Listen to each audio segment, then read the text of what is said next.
Magandang araw sa inyo. Ito nga pala yung araw na pupunta kami sa Mindoro. Late upload nga pala to guys. Hindi ko kasi na-edit nung nasa Mindoro ako.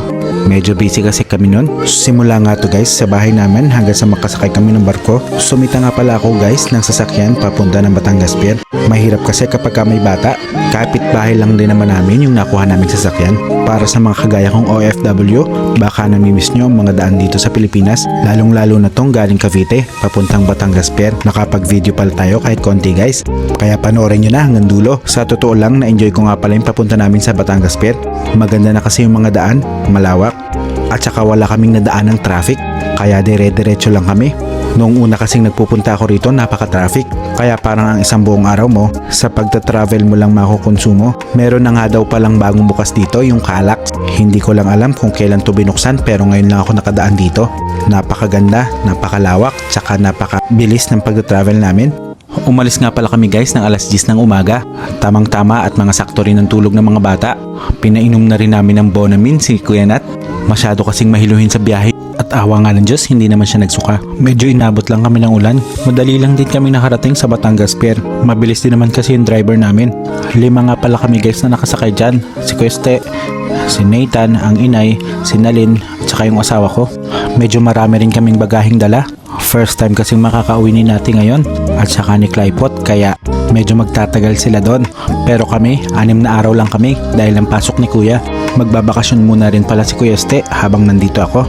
Babalik na lang siya pag papaalis na ako. Halos 2 taon nga rin pala ako guys hindi nakauwi ng Mindoro dahil nung nakarang uwi ko, dito lang ako sa Cavite. Kakaanak lang kasi ng asawa ko nun. Hindi pa pwedeng ibiyahe si baby at saka siya. Dadalaw na rin pala ako sa ama at saka sa ate Ruth at saka kay Itay. Medyo matagal-tagal na rin kasi akong hindi nakakadalaw sa mga puntod nila. Yun naman lagi ang ginagawa ko kapag uuwi ako ng Mindoro.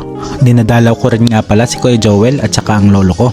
Iisa lang din kasi sila ng sementeryo, kaya 1-2 na lang.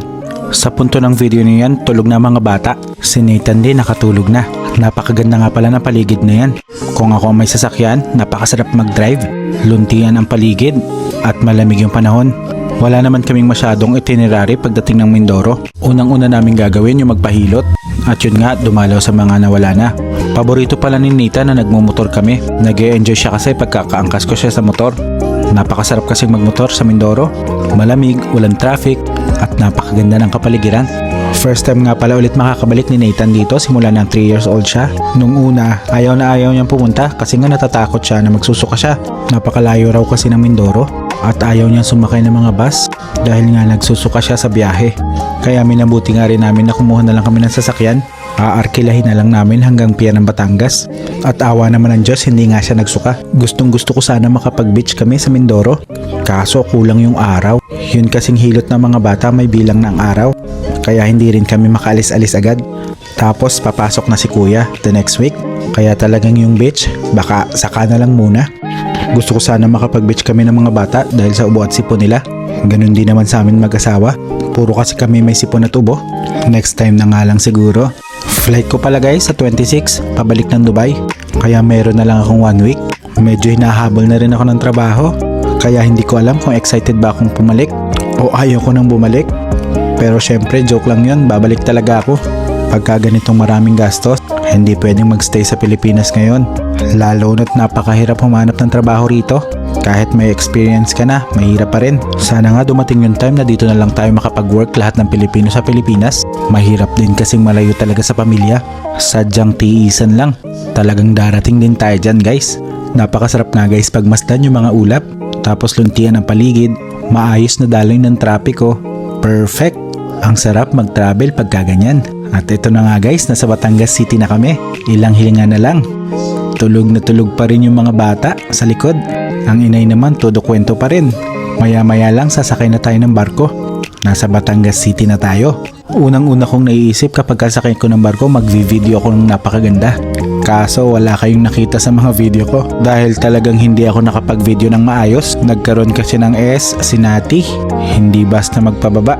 Kaya konti-konti lang yung na-video ko. At ito na nga, nasa port na tayo ng Batangas. Tunay ngang napakaganda na ng port na ito. Hindi na kagaya nung una. Para kang nasa ibang bansa rin. At tingnan nyo nga yung mga bagahe namin, napakadami.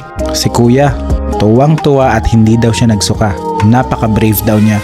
Nakakuha nga kami ng ticket guys sa Fast Cat. Doon nagtatrabaho yung bayaw ko pala. Pero this time, nagbayad kami. Hindi kasi siya naka-duty.